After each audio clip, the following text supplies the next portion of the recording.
Since the release of the National Firearms Agreement a week ago, there has been a huge backlash against the SSAA by Shooters of Australia. They are unhappy with the constant promise of work being done by the SSAA on our behalf, with nothing to show for it when things like the National Firearms Agreement is released.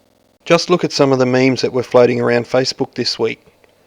Even if you don't believe the SSAA has been lacking on their commitment to shooters, many would disagree, and if this is not addressed, it could spell disaster for the SSAA in the future. Thankfully, after the smashing they received during the week, the SSAA Sydney Facebook made a positive statement. The definition of insanity is doing the same thing over and over again and expecting a different result. We've said it before, working behind the scenes doesn't work. We need to be a loud and proud lobby group.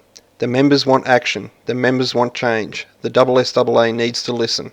With any luck, this will be taken to heart nationally by the SSAA, or it may even cause further problems internally in the organisation. But, as a shooter, it sure does feel like we are living in Groundhog Day, being woken every day by that same annoying song. Only for us shooters, it's the same short end of the stick we get over and over, hoping one day it will all work out perfect.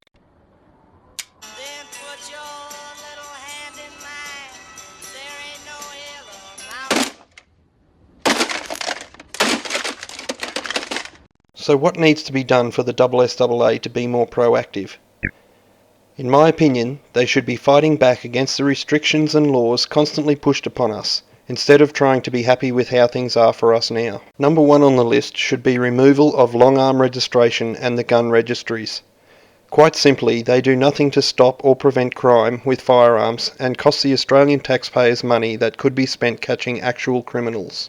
Number two, I think the SSAA should be hounding our media with positive gun stories on a national level.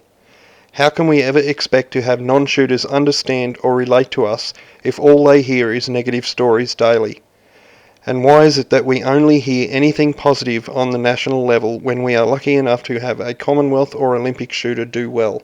Number three, more transparency of the work you are claiming to do behind the scenes, and not just a "we met with politician X," but what actually happened in that meeting, and more importantly, what went wrong with it also.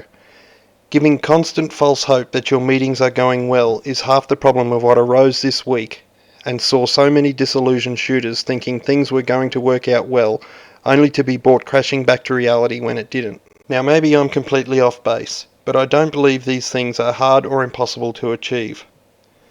So am I suggesting people abandon the SSAA? Absolutely not. But we should be demanding a lot more positive action from them in the future. I think the SSAA could also learn some lessons from Shooters Union Australia, who are far more interactive with their members and clearly make every effort to inform them of the work they are trying to achieve. If the SSAA doesn't change in the near future, other groups like Shooters Union could clearly swing a lot of members across. And as unhappy as I and others are currently with the SSAA, as I've said before, we need to stand together or any chance of future success will easily slip through our fingers. You can find a link to the SSAA Sydney's Facebook post in the description below. And if you'd like to see more videos like this in the future, please like, share and subscribe.